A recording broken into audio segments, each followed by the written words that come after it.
بسم الله الرحمن الرحيم الرحمن علم القرآن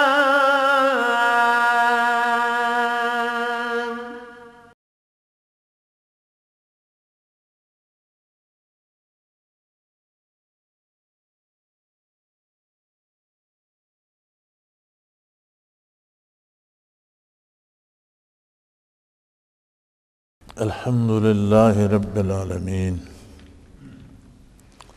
والصلاة والسلام على حبيبه محمد وآله وصحبه أجمعين.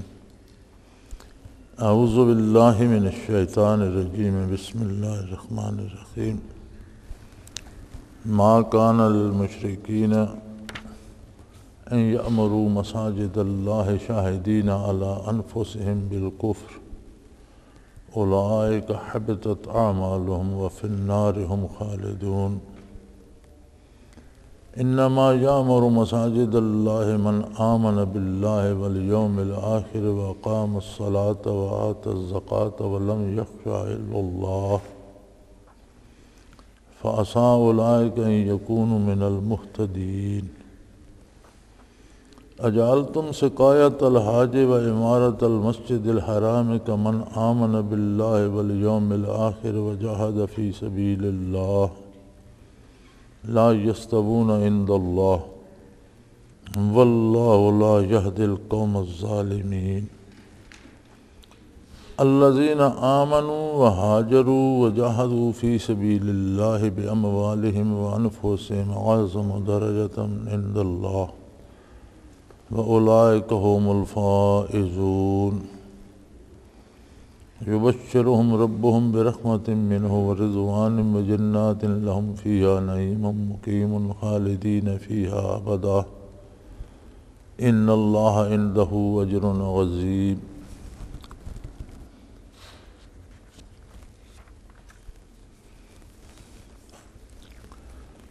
مَا كَانَ لِلْمُشْرِكِينَ ان یأمروا مساجد اللہ شاہدین علی انفسہم بالکفر. مشرکین کو یہ زیب نہیں دیتا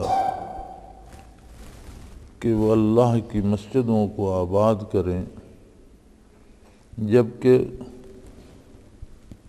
اپنے کفر پر وہ خود گواہی دے رہے ہوں.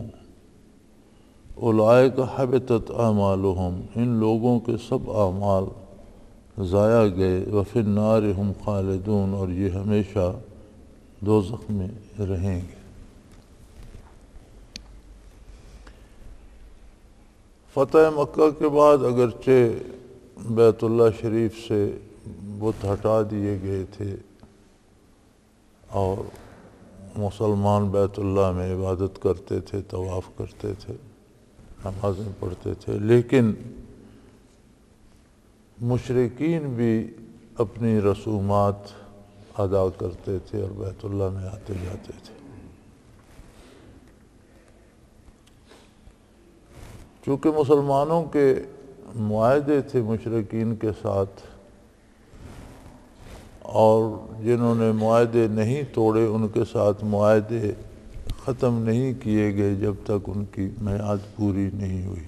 سن 9 ہجری میں وہ تمام معاہدے مکمل ہو گئے تو اللہ کریم نے حکم دیا کہ آج کے بعد کوئی مشرک بیت اللہ میں یا مسجد میں داخل نہ ہو، اور اعلان فرما دیا گیا حج کے موقع پر کہ کوئی مشرک آج کے بعد حرم میں داخل نہیں ہو سکے گا. تو پھر اس پر مشرکین نے بھی کہا کہ ہم تو اگر حرم میں داخل ہوتے تھے تو حرم کی آبادی کا ہی سبب بنتے تھے اور تعمیر حرم میں حصہ لیتے تھے، حاجیوں کی خدمت کرتے تھے اور انتظام و انتظام کرتے تھے. تو ارشاد ہوا کہ مشرک کو زیب نہیں دیتا یامروا مساجد اللہ کہ وہ مسجدوں کو آباد کریں. تو گویا نہ صرف بیت اللہ بلکہ تمام مساجد کے لیے فرما دیا گیا کہ مشرکین کی مساجد کی آبادی کی ضرورت نہیں ہے۔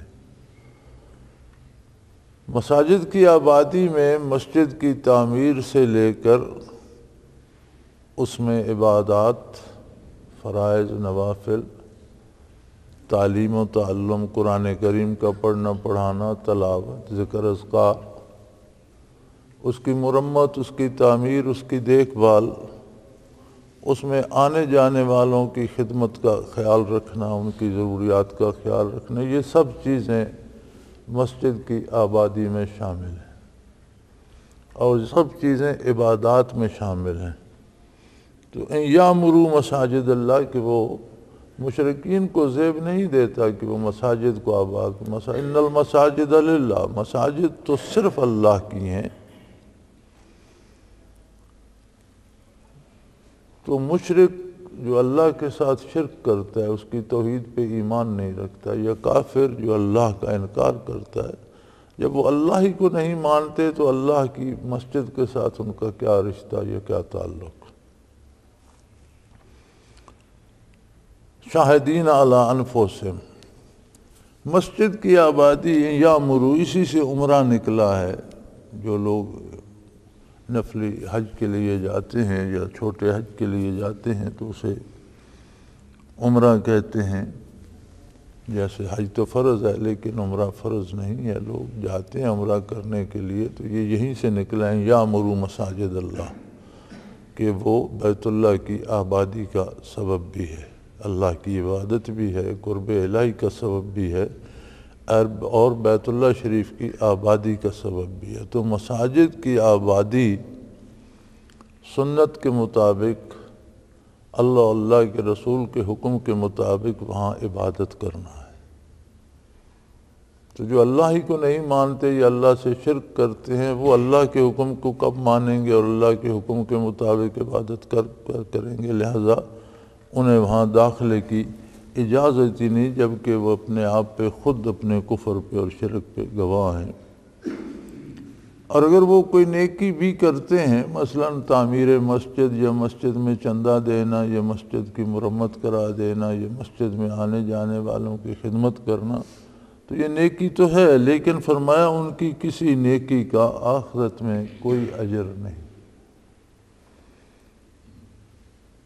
کیونکہ نہ ان کا اللہ پر ایمان ہے۔ جب اللہ پر ایمان نہیں ہے تو آخرت پر بھی ایمان نہیں ہے، تو وہ جو کام اچھا بھی ہو وہ اللہ کے لیے نہ کیا جائے، اللہ کے حکم کے مطابق نہ کیا جائے، آخرت کے لیے نہ کیا جائے، تو اس کا اجر آخرت میں کیسے ہوگا؟ ان کا تو آخرت پر ایمان ہی نہیں۔ وَفِي النَّارِ هُمْ خَالِدُونَ، اور انہیں تو ہمیشہ ہمیشہ دوزخ میں رہنا ہے۔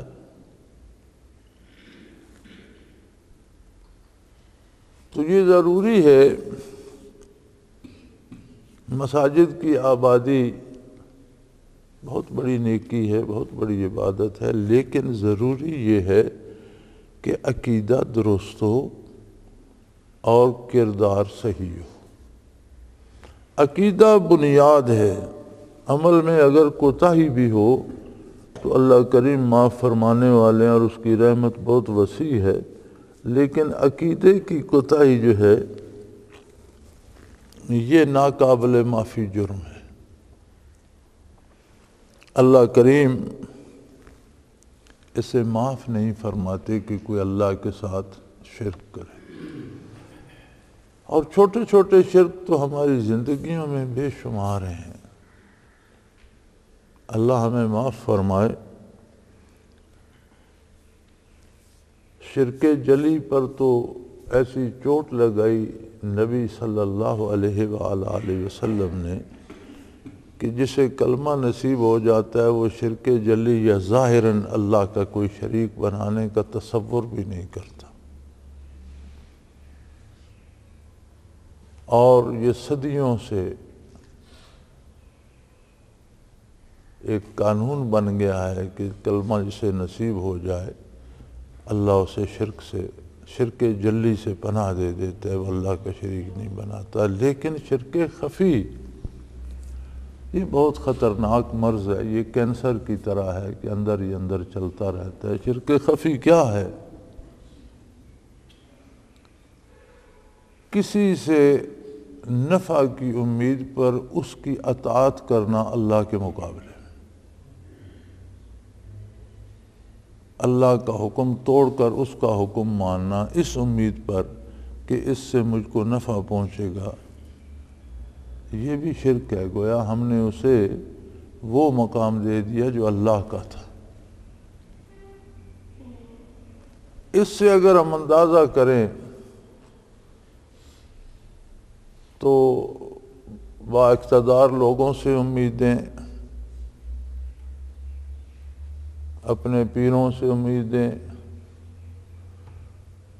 بدمعاشوں سے امیدیں، دولت مندوں سے امیدیں، یہ سارے بت بن جاتے ہیں،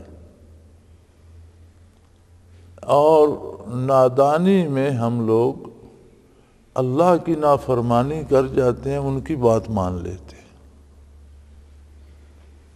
تو اس میں جو گناہ ہے سو تو ہے، لیکن اس میں جو شرک خفی ہے کہ ہم نے انہیں وہ منصب دے دیا جو اللہ کا تھا، گویا انہیں اللہ کا شریک بنا لیا کہ میری یہ مشکل دور کر دے گا، یہ میری بیماری دور کر دے گا، یہ مجھے پیسے دے دے گا، یہ میری مصیبت دور کر دے گا۔ تو یہ ایک ایسا مرض ہے کہ اس سے اندر سے نکالنا ایک مجاہدہ طلب کام ہے، اس پر محنت کی جائے۔ تو اسے نکالنے کے لیے محنت کرنے سے پہلے تو اسے جاننا شرط ہے۔ جو بندہ سمجھے گا نہیں، جانے گا نہیں، وہ کیسے اسے دور کرے گا؟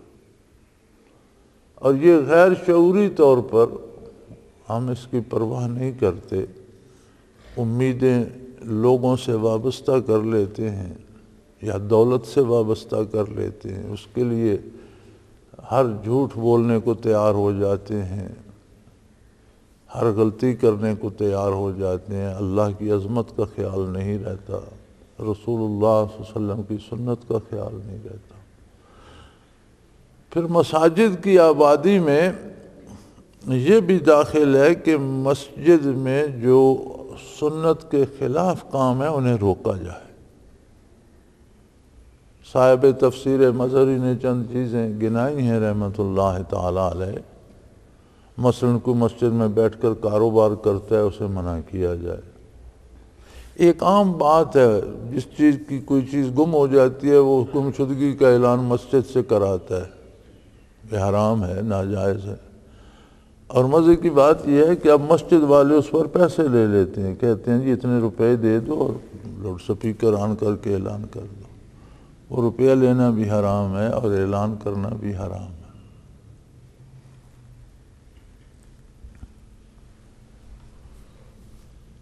بلکہ ایک حدیث شریف کا مفہوم ہے کہ اگر کوئی مسجد سے کسی گمشدہ چیز کا اعلان کرے تو جو سنے وہ اسے جواب دے کہ اللہ کرے یہ چیز تجھے کبھی نہ ملے۔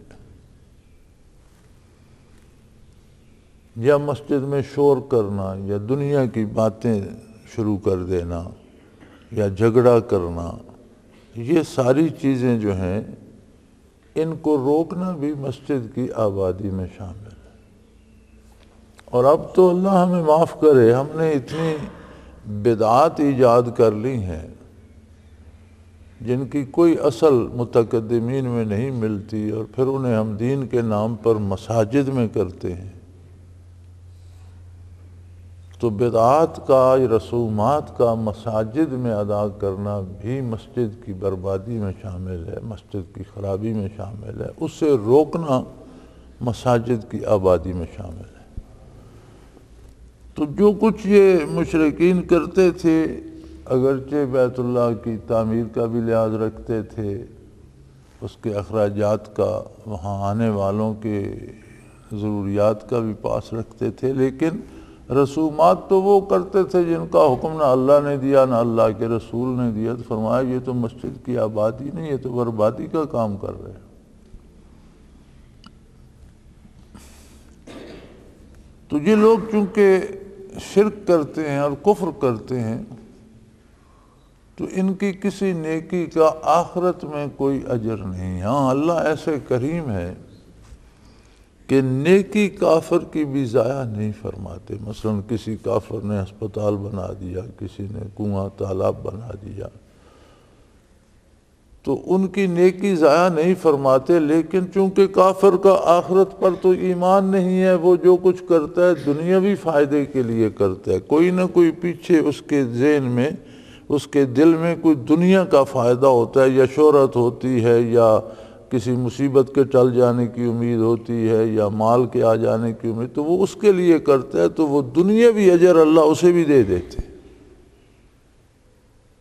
آخرت میں کسی کافر کے عمل کا کوئی اجر نہیں ہوگا، چونکہ کافر آخرت کو مانتا ہی نہیں، آخرت کے لیے عمل ہی نہیں کرتا، اللہ اور اللہ کے رسول کا انکار کرتا ہے، ان کی اطاعت ہی نہیں کرتا، تو عدم اطاعت میں نیکی کیسے ہوگی؟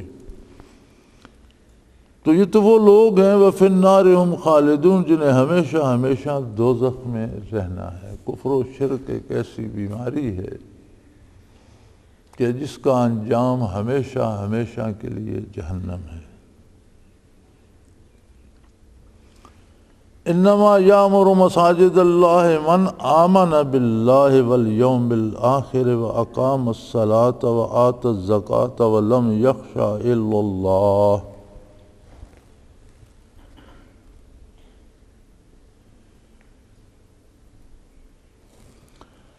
یہاں پر 5 اوصاف گنوائے ہیں قرآن حکیم نے کہ کون لوگ ہیں جو مساجد کو آباد رکھتے ہیں،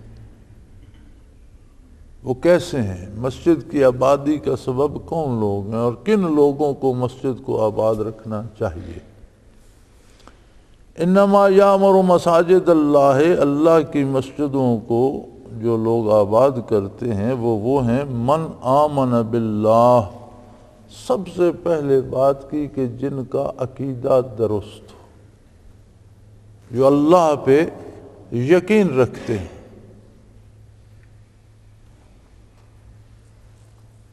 علامہ مرحوم نے کہا تھا بتوں سے تجھ کو امیدیں، خدا سے نہ امیدی، مجھے بتا تو صحیح اور کافری کیا ہے۔ کبھی صاحب اقتدار سے امید، کبھی دولت مند سے امید، کبھی کسی غنڈے سے امید، کبھی خود دولت سے امید، اور اللہ کریم سے تمہیں کوئی امید نہیں رہی، تو پھر اور کافری کیا ہوتی ہے، کفر اور کیا ہے؟ سو پہلی شرط صحت عقیدہ ہے جو اللہ کو مانے۔ یہ بڑی عجیب بات ہے کہ اللہ کی ذات کا انکار کوئی بھی نہیں کرتا، کہ کسی نہ کسی نام سے کافر بھی مانتا ہے، اور مشرک تو خود مانتا ہی ہے تو شرک کرتا ہے۔ شرک تبھی کرتا ہے کہ اللہ کو بھی مانتا ہے اور کسی اور کو بھی اللہ کے ساتھ شریک کرتا ہے تو شرک ہوتا ہے۔ کافر بھی کسی نام سے مانے یا کسی غیبی طاقت کے طور پر مانتا ہے، لیکن وہ ماننا مقصود نہیں ہے۔ اللہ کو ماننا وہ ماننا ہے جس طرح اللہ کا رسول صلی اللہ علیہ وسلم منواتے ہیں۔ اللہ کی ذات اور صفات کے بارے جس طرح اللہ کا نبی فرماتا ہے کہ اس طرح مانا جائے، اس طرح ماننا ایمان ہے۔ ہمارے فقہائے کرام اس میں بڑی تفصیل تک جاتے ہیں، وہ فرماتے ہیں کہ آپ جب بچے کو اللہ کا تصور دیتے ہیں، 2 4 سال 5 سال کا ہوتا ہے، آپ اسے کلمہ سکھاتے ہیں یا اللہ کا تصور دیتے ہیں، تو اسے یہ سمجھائیں میں اس اللہ کو مانتا ہوں جس کو حضرت محمد صلی اللہ علیہ وآلہ وسلم جو مکہ مکرمہ میں پیدا ہوئے اور مبعوث ہوئے، اور جو ہجرت فرما کر مدینہ منورہ تشریف لے گئے، اللہ کے آخری رسول جس اللہ کو منواتے ہیں میں اس کو مانتا ہوں، اور جیسا منواتے ہیں ویسا مانتا ہوں۔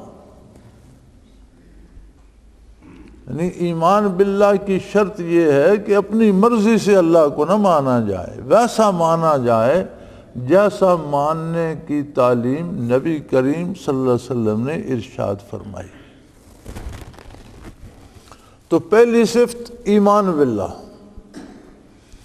اب ایمان باللہ کے ساتھ جو اطلاع اللہ کے رسول اور اللہ کی کتاب نے دی کہ دار دنیا وقتی ہے، یہاں سے جانے کے بعد عالم آخرت حقیقی جہان ہے، یہ دنیا آزمائش گاہ ہے، امتحان گاہ ہے، اس تھوڑے سے عرصے میں بندے کی پرکھ ہو جائے گی کہ وہ کس قابل ہے، اور آخرت میں اسے اس کا انجام بھگتنا ہوگا. اگر نیکی کی ہے، اللہ پر ایمان ہے، عقیدہ درست ہے، اعمال صحیح ہیں، تو اللہ جنت عطا فرمائیں گے، بہترین اپنے انعامات سے نوازیں گے. اور اگر اس نے یہاں غلطی کی، ایمان درست نہ رہا، کردار صحیح نہ رہا، تو سزا پائے گا. تو آخرت کا اگر کوئی انکار کرتا ہے تو یہ بھی ویسا ہی کفر ہے جیسے اللہ کی ذات کا انکار یا اللہ کے نبی کا انکار، ضروریات دین میں سے ہے. لہذا اللہ کریم پر بھی ایمان رکھتا ہو اور آخرت پر بھی یقین کامل رکھتا ہو. آخرت کے یقین کامل کا ہمارے پاس کیا نسخہ ہے، کیا معیار ہے، کس طرح ہم جان سکتے ہیں کہ میرا آخرت پر یقین ہے؟ بڑی آسان سی بات ہے کہ ہم جو کام بھی کرتے ہیں، تجارت کرتے ہیں یا سیاست کرتے ہیں یا اپنی مزدوری کرتے ہیں یا ملازمت کرتے ہیں، کسی سے لین دین کرتے ہیں، کسی سے رشتہ کرتے ہیں، تو سب سے پہلے ہم یہ سوچتے ہیں کہ اس کام میں مجھے دنیا میں میرا کیا فائدہ ہوگا، مجھے کیا ملے گا. کسی سے دوستی کرتے ہیں، کسی سے دشمنی کرتے ہیں، تو ہم یہ ضرور سوچ لیتے ہیں کہ اس میں مجھے کیا ملے گا دنیا میں. اگر ہر کام کے ساتھ صرف دنیا نہ سوچی جائے، یہ بھی سوچ لیا جائے کہ اس کا آخرت میں مجھے کیا ملے گا، تو یہ ایمان بالآخرت کی دلیل ہے.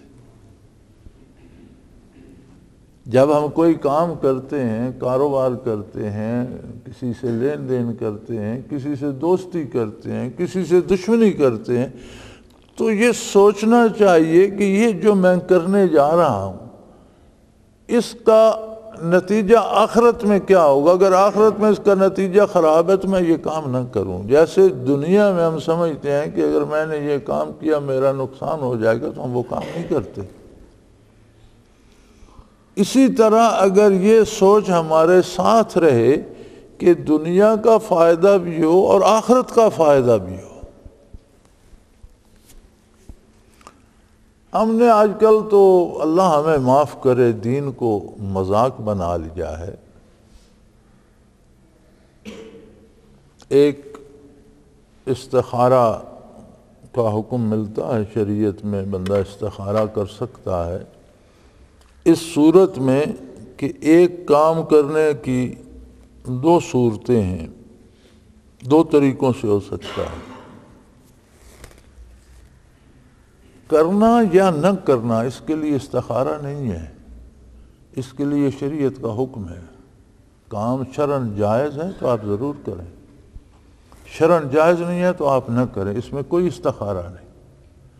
کسی کام کے کرنے نہ کرنے کا معیار حکم شرعی ہے، استخارہ نہیں ہے. یہ یاد رکھ لیں. یہ تو اب تو عام ہو گیا نا استخارہ. ہر بندہ دال خریدنے جائے تو وہ کہتا ہے استخارہ ٹی وی پہ کرا لو، دال خریدوں کہ نہ خریدوں. استخارہ کسی کام کے کرنے یا نہ کرنے کے لیے نہیں ہے. کرنے یا نہ کرنے کے لیے حکم شرعی شرط ہے. اگر شرعاً جائز ہے آپ کر سکتے ہیں، کسی استخارے کی ضرورت نہیں. شرعاً جائز نہیں ہے آپ نہیں کر سکتے، کسی استخارے کی ضرورت نہیں. ایک کام ہے وہ کرنا ہے، اس کے دو طریقے ہیں اور دونوں شرعاً جائز ہیں.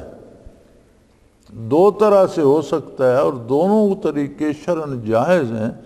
تو اس میں حضور علیہ الصلوۃ والسلام نے فرمایا کہ استخارہ کر لو، دو نفل پڑھو اور اللہ سے دعا کرو کہ اللہ میری رہنمائی فرما کہ یہ کام میں کس طریقے سے کروں تو اللہ کریم تمہیں شاید خواب دکھا دیں یا کوئی رہنمائی فرما دیں اور تمہیں سمجھ آ جائے کہ اس طریقے سے کروں تو بہتر ہے۔ لیکن ہم یہ بھول جاتے ہیں کہ جن لوگوں کو حضور صلی اللہ علیہ وسلم نے یہ تعلیم دیا تھا وہ لوگ کون تھے؟ وہ صحابہ کرام تھے، ان کے دل روشن تھے، وہ پکے نمازی تھے، وہ ایک ایک ذرہ حلال کا کھاتے تھے، حرام نہیں کھاتے تھے، وہ جھوٹ نہیں بولتے تھے، وہ چوری نہیں کرتے تھے، وہ اللہ کے رسول کی نافرمانی نہیں کرتے تھے۔ یعنی استخارہ کے لیے پہلے وہ اوصاف بھی چاہیے جو مومن کے ہیں۔ اب جن لوگوں کا سارا نظام ہی معاشی سود کا ہے، ہم لوگوں کا، یہ جو کپڑے میں نے تن پہ پہنے ہوئے ہیں اس کی تاروں میں بھی سود ہے، میں مجبور ہوں۔ یہ جو جانماز پڑا ہے ہمارے پاس اس کی تاروں میں بھی سود ہے، ہر کارخانہ سود پہ چل رہا ہے۔ یہ جو کارپٹ مسجد میں بچھا ہوا ہے، یہ جو سیمنٹ مسجد میں لگا ہوا ہے، سب میں سود کا اثر شامل ہے، یہ سارے کارخانے سود پہ چل رہے ہیں۔ تو ہمارے اوڑھنے بچھونے میں سود ہے، ہمارا استخارہ کیا ہوگا؟ کھانے میں حرام ہے، بولتے ہم جھوٹ ہیں، نماز یا تو ہم ادا نہیں کرتے، جو کرتا ہے وہ ہماری ایک رسم ہے، ہمیں رکعتیں یاد نہیں ہوتی تو نماز میں ہمیں کیا یاد ہوگا کہ اس مفہوم کیا ہے یا سجدے کا مفہوم کیا ہے یا کیسے کرنی ہے؟ ہمیں تو رکعتیں یاد نہیں ہوتی کہ 2 پڑھی ہیں یا 3 پڑھی۔ تو اس طرح کے لوگ استخارے کے قابل نہیں۔ پھر استخارہ یہ ہوتا ہے کہ جس کی ضرورت ہے وہ خود کرے۔ اب یہ ہو گیا کہ جی آپ اتنے پیسے مجھے دیں میں آپ کو استخارہ کر دیتا ہوں، یا ٹی وی والے چینل چلانے کے لیے ایک ملا وہاں بٹھا لیتے ہیں، آپ فون کر کے بتائیں، وہ اسی وقت استخارہ کر کے بتائیں۔ یہ دین کا مذاق اڑانا ہے، یہ درست نہیں ہے۔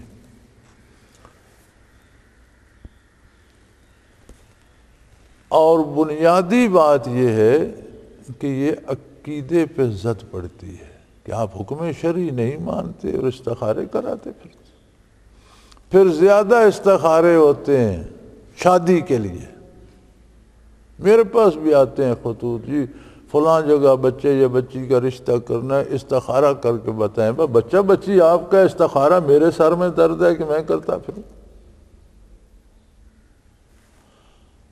پھر میں جواب میں صرف اتنا لکھتا ہوں کہ شرعی طریقہ یہ ہے کہ پہلے بندے کا عقیدہ دیکھیں، عقیدہ صحیح ہے، عمل دیکھیں، اللہ کے ساتھ اس کے معاملات درست ہیں۔ دوسرے درجے میں دنیا دیکھیں کہ اس کا روزگار ہے، کاروبار ہے، کوئی زمین جائیداد ہے، بچوں کو پالنے کی اہلیت رکھتا ہے تو ضرور رشتہ کریں۔ بسم اللہ، یہ چیزیں ظاہراً دیکھنے کی ہیں، ان کے لیے استخارے کی ضرورت نہیں، اور یہ شرعی طریقہ ہے۔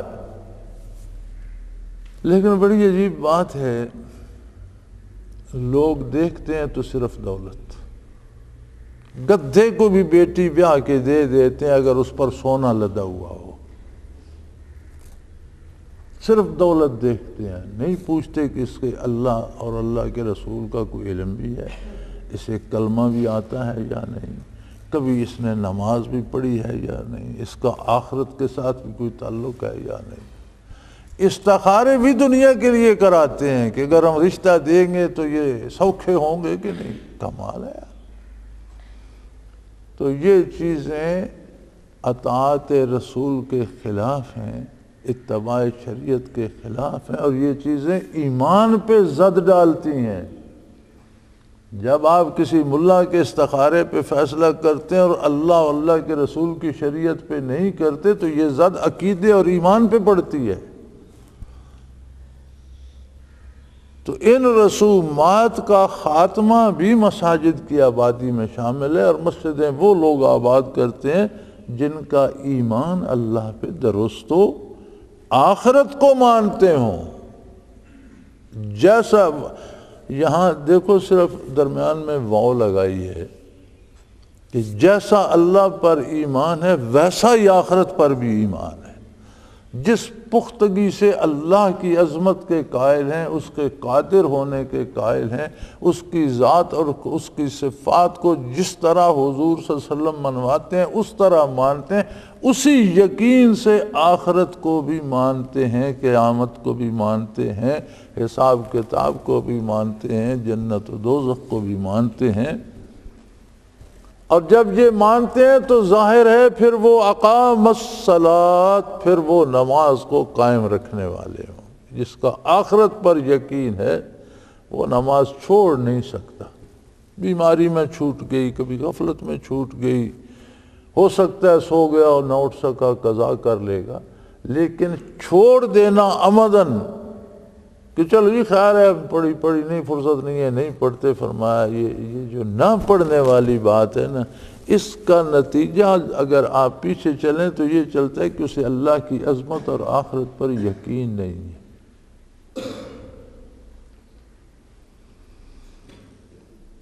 نبی کریم صلی اللہ علیہ وسلم کی حدیث پاک کا مفہوم ہے کہ مومن اور کافر میں فرق کرنے والی چیز نماز ہے۔ صلاۃ ہی فرق کرتی ہے مومن اور کافر میں۔ اور ایک جگہ ارشاد فرمایا کہ جس نے جان بوجھ کر نماز چھوڑ دی، ایک حدیث پاک کا مفہوم ہے کہ جس نے جان بوجھ کر نماز چھوڑ دی اس نے کفر کیا۔ اب نماز کا چھوٹ جانا فسق ہے، تو علماء محدثین جب ان حدیثوں کی شرح بیان کرتے ہیں اور ان پہ بحث فرماتے ہیں تو وہ فرماتے ہیں کہ حضور کے ارشاد عالی سے مراد یہ ہے کہ جو جان بوجھ کر نماز چھوڑ دیتا ہے وہ ایسا کام کرتا ہے جو کافر کرتے ہیں، یعنی اس کا کردار کافروں جیسا ہو جاتا ہے، اس نے ایسا عمل کیا جو کافر کرتے ہیں۔ سو فرمایا اللہ پر ایمان ہو، آخرت پر ایمان ہو اور نماز کی پابندی کرنے والا ہو، وآت الزکوٰۃ، اور دولت کے لالچ میں دولت کا پجاری نہ بن گیا ہو بلکہ اللہ کی راہ پہ خرچ کرتا ہو، اور جو فرض ہے زکوٰۃ وہ ادا کرتا ہو۔ 2.5% زکوٰۃ کا ایک معیار ہے، یعنی 100 روپیہ اگر آپ کے پاس ایک سال آپ کی ضرورت سے زائد رہا، جو 100 روپیہ آپ کے پاس بچت میں رہا اور آپ کی ضرورت سے زائد رہا اور ایک سال آپ کے پاس رہا، تو سال بعد اس میں سے 2.5 روپے مستحقین کو دے۔ زکوٰۃ کی مدیں مقرر ہیں، وہ صرف مستحقین کو دی جا سکتی ہے، ہر کسی کو نہیں۔ صدقہ نفلی ہر کسی کو دے سکتے ہیں، کافر کو بھی دے سکتے ہیں۔ زکوٰۃ صرف مسلمان کو دی جائے گی اور مستحق مسلمانوں کو دی جائے گی، جس کے بارے قرآن میں مستحقین کی فہرست موجود ہے۔ سو وہ مال کا اتنا دیوانہ نہ ہو کہ زکوٰۃ بھی نہ دیتا ہو بلکہ زکوٰۃ ادا کرتا ہو۔ اور پھر آخری بات، وَلَمْ يَخْشَ إِلَّا اللَّهَ، اللہ کے سوا کسی سے ڈرتا نہ ہو۔ یہ ڈر تو سانپ سے بھی لگ جاتا ہے، ڈر تو چور سے بھی لگ جاتا ہے، یہ خشیت نہیں ہے۔ دشمن کا ڈر، سانپ کا ڈر، درندے کا ڈر، ڈاکو کا ڈر، یہ خشیت نہیں ہے، یہ خوف ہے۔ یہاں مراد خشیت ہے۔ خشیت ایک کیفیت ہوتی ہے، جیسے آپ کی کسی سے دوستی ہے تو آپ کو ایسا کام کرنے لگتے ہیں جو اسے پسند نہ ہو تو آپ ڈر جاتے ہیں، یار یہ کام تو میں کرنے لگا ہوں، میرا دوست ناراض نہ ہو جائے۔ یہ جو ڈر ہوتا ہے اسے خشیت کہتے ہیں۔ ایک ڈر ہوتا ہے فطرتاً، مثلا دشمن کا ڈر آ گیا، ایک سانپ دیکھا ڈر گیا، درندہ دیکھا ڈر گیا، یا کوئی ڈاکو دیکھا ڈر گیا، وہ اسے خوف کہتے ہیں۔ وہ خشیت نہیں ہوتی، وہ خوف ہوتا ہے۔ خشیت ہوتی ہے تعلق کی بنا پر۔ جب ہم اللہ کے علاوہ اللہ کے حکم کے خلاف کسی کی بات مانتے ہیں تو اس سے ہمارا وہ تعلق ہوتا ہے کہ اللہ ناراض ہوتا رہے، یہ ناراض نہیں ہونا چاہیے، اس لیے ہم نے اللہ کی بات چھوڑ دی، اس کی بات مانی، فرمایا نہیں، ایسا بندہ نہیں چاہیے۔ ایسا بندہ ہو جو اللہ سے تعلق ٹوٹنے سے ڈرتا ہو، باقی کوئی راضی رہتا ہے رہے، نہیں رہتا نہ رہے، کسی سے نہ ڈرتا ہو، یعنی اللہ سے اس کا تعلق باقی سب تعلقات سے مضبوط ہونا چاہیے، اور اسے اللہ کے تعلق کے ٹوٹنے کا اندیشہ باقی تعلقات سے زیادہ ہونا چاہیے۔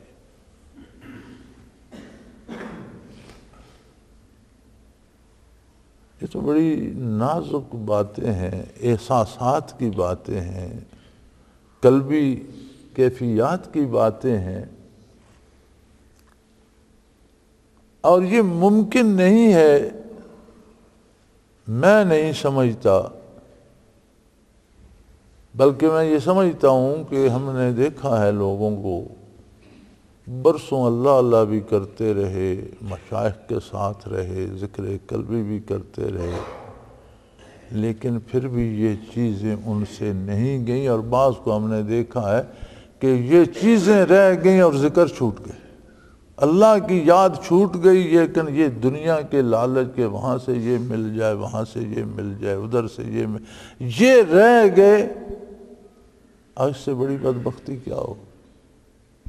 ہم دوسروں کا اندازہ لگاتے رہتے ہیں، ہم اپنا اندازہ لگائیں تو ہمیں سمجھ آ جائے گی کہ ہم کتنا اللہ سے تعلق ٹوٹنے سے کتنا ڈرتے ہیں، اور دنیا داروں سے تعلق ٹوٹنے سے کتنا ڈرتے ہیں۔ تو فرمایا ایسے لوگ مساجد کی آبادی کے اہل نہیں ہوتے۔ ہاں، وَلَمْ يَخْشَ إِلَّا اللَّهِ، سب راضی رہیں لیکن اللہ کی رضا میں۔ جو اللہ کی رضا کے خلاف بات کرے وہ بگڑتا ہے تو بگڑ جائے، ناراض ہوتا ہے تو ہو جائے، اللہ ناراض نہ ہو، یہ صفت ہو بندے میں۔ تو یہ 5 اوصاف ہو گئے کہ مسجد کی آبادی وہ لوگ کرتے ہیں جن کا اللہ سے ایمان درست ہو، قیامت آخرت سے ایمان درست ہو، نماز کو پابندی سے قائم کرنے والا ہو، زکوٰۃ دینے والا ہو، اور اللہ کے سوا کسی سے تعلق، کسی کے تعلق ٹوٹنے سے نہ ڈرتا ہو۔ فَعَسَىٰ أُولَٰئِكَ أَن يَكُونُوا مِنَ الْمُهْتَدِينَ، جن لوگوں میں یہ 5 اوصاف ہوں، اللہ فرماتے ہیں امید کی جا سکتی ہے کہ یہ ہدایت یافتہ ہوں گے، یہ ہدایت پا جائیں گے، ان سے امید کی جا سکتی ہے۔ حتمی فیصلہ نہیں دیا جا سکتا، حتمی فیصلہ وہ خود دے گا، میں اور آپ قاضی نہیں ہیں حشر کے، میں اور آپ طے نہیں کر سکتے، وہ خود طے کرے گا۔ لیکن فرمایا ایسے لوگوں سے امید کی جا سکتی ہے کہ یہ لوگ ہدایت پانے والوں میں سے ہوں گے، صحیح راستہ چلنے والوں میں سے ہوں گے۔ تو اب ہم دیکھیں کہ ہماری زندگیاں، ہماری سوچیں، ہمارا کردار کیا ہے، ہماری امیدیں کس ذات سے وابستہ ہیں۔ چونکہ جہاں امید وابستہ ہوتی ہے اطاعت وہیں کی جاتی ہے۔ تو ہم کیا اللہ کی اطاعت کرتے ہیں یا اللہ کے نافرمانوں کی اطاعت کرتے ہیں؟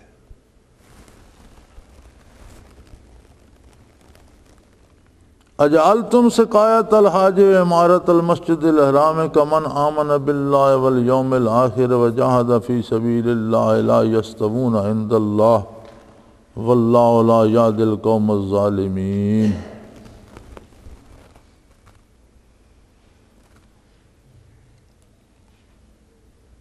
غزوہ بدر میں حضرت عباس رضی اللہ تعالی عنہ حضور کے چچا تھے، بدر میں اسیر ہوئے۔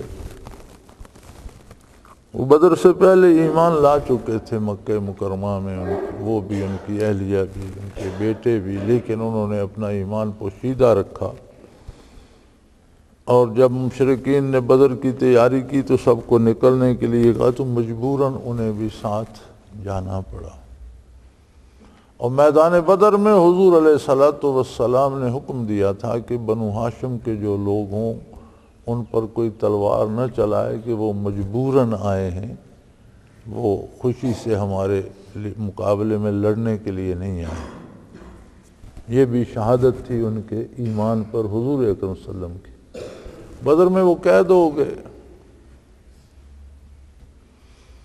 تو وہ فرمانے لگے، مسلمانوں سے یہ کہنے لگے کہ تم لوگ ہماری صرف خرابیاں دیکھتے ہو، ہم پر عیب لگاتے ہو، ہم بھلائیاں بھی ہم میں بڑی ہیں، ہم نے کعبۃ اللہ کو آباد کر رکھا ہے، وہاں آنے جانے والوں کا خیال رکھتے ہیں، ان کے لیے پانی پینے پلانے کا اہتمام کرتے ہیں، کھانے پینے کا اہتمام کرتے ہیں، لباس کا اہتمام کرتے ہیں، ان کے آرام کا خیال رکھتے ہیں، تو ہم نے بیت اللہ کو آباد بھی تو کر رکھا ہے۔ تو اللہ کریم نے اس بات کا جواب ارشاد فرمایا کہ تم نے حاجیوں کو پانی پلانا اور مسجد کو آباد رکھنا جو ہے اسے اس کے برابر سمجھ لیا کہ جو اللہ پر اور آخرت پر ایمان رکھتا ہو اور اللہ کی راہ میں جہاد کرتا ہو۔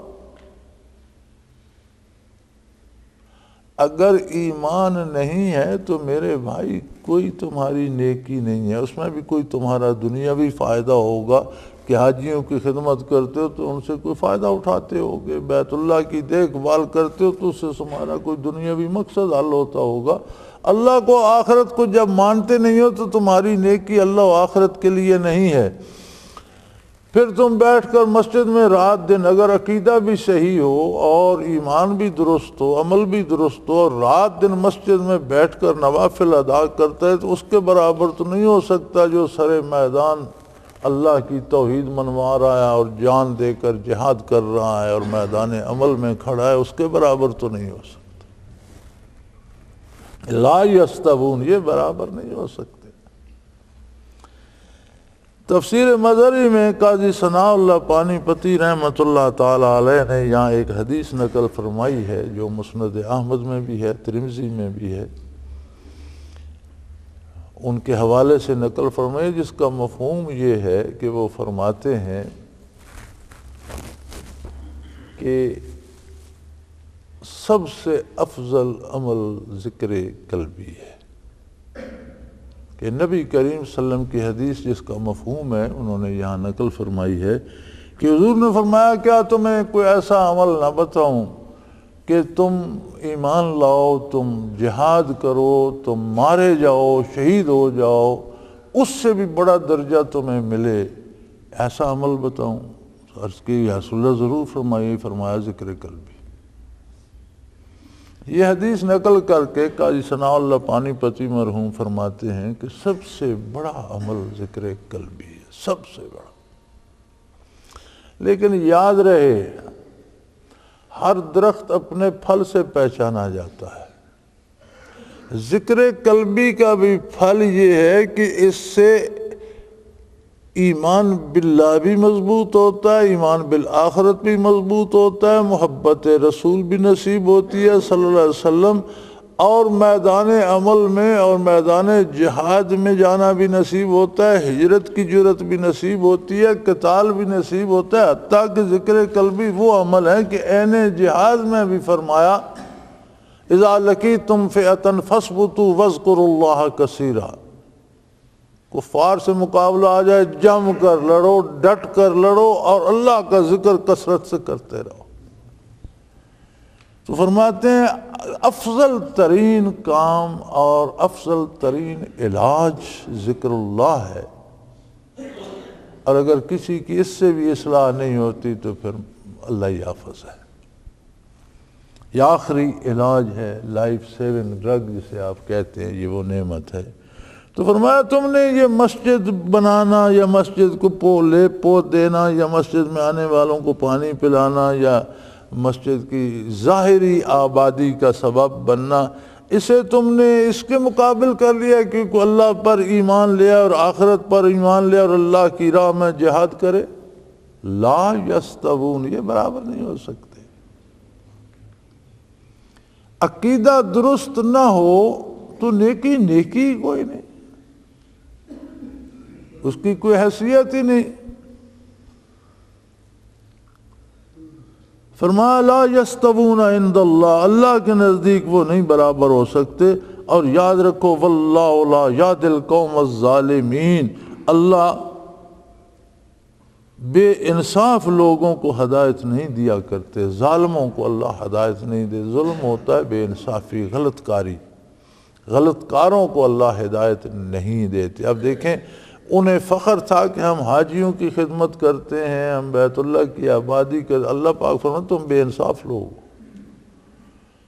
جہاں رضائے الہی مطلوب تھی وہاں بھی تم نے دولت پیدا کرنے کے لیے کام شروع کر رکھا ہے۔ اللہ کو تم مانتے نہیں ہو، اللہ کے حبیب کے طریقے کو نہیں مانتے ہو، تو کون سی نیکی؟ یہ تو ظلم ہے۔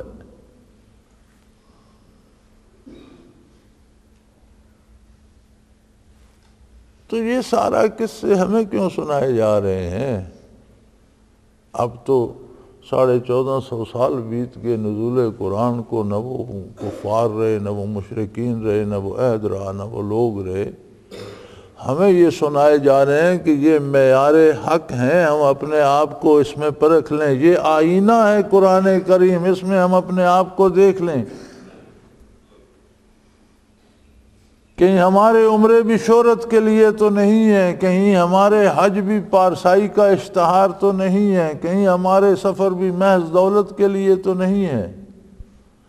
حج میں تجارت منع نہیں ہے، لیکن تجارت کے لیے سفر پر جانا اور بہانے میں حج بھی کرنا یہ درست نہیں۔ مقصد تجارت ہو تو حج نہیں ہوتا کہ آپ حج کے ویزے پہ جائیں اور وہاں سے سونا لے آئیں اور ادھر بلیک کریں، یہ اگر نیت یہ ہو تو پھر حج نہیں ہوتا۔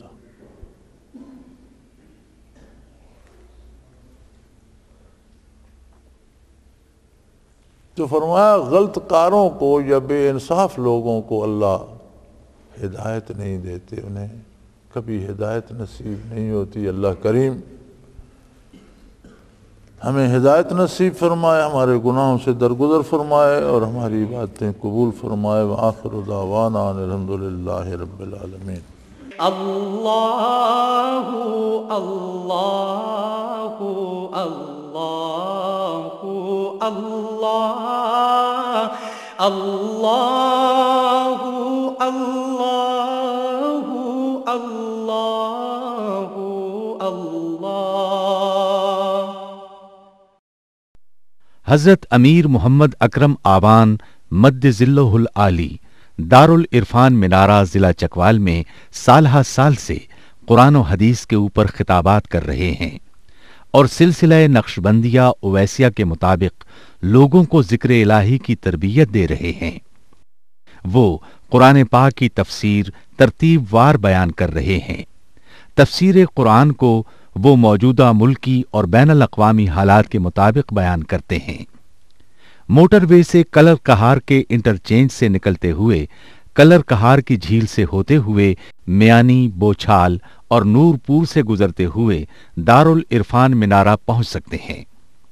حضرت امیر محمد اکرم آوان نے بچیوں اور بچوں کی دینی اور دنیاوی تعلیم کے لیے سقارہ اکیڈمی کے نام سے ایک درسگاہ بھی قائم کی ہے، جس کا افتتاح ملک پاکستان کے صدر جنرل محمد ضیاء الحق نے اپنے دست مبارک سے کیا تھا۔ وہ تمام احباب جو اسلام کی طلب رکھتے ہیں ان سے گزارش ہے کہ دارالعرفان منارہ ضلع چکوال میں امیر محمد اکرم آوان صاحب کے خطابات سے مستفید ہوں۔ وہ ہر جمعے کو نماز سے پہلے بیان فرماتے ہیں۔ ہر ماہ کی پہلی اتوار کو ماہانہ اجتماع ہوتا ہے جس میں آپ خصوصی خطاب فرماتے ہیں اور پاکستان کے چاروں صوبوں سے احباب اس اجتماع میں شرکت کرتے ہیں۔ اس کے علاوہ یہاں سال میں 2 مرکزی اجتماعات بھی ہوتے ہیں، ایک رمضان المبارک میں اعتکاف کا اجتماع اور دوسرا جولائی اور اگست میں 40 دن کا اجتماع ہوتا ہے جس میں روحانی تربیت کی جاتی ہے۔ اپنا خون سیماب دے کر اتنا ہم کر جائیں گے، نام آقا کا چمن میں پھر رقم کر جائیں گے۔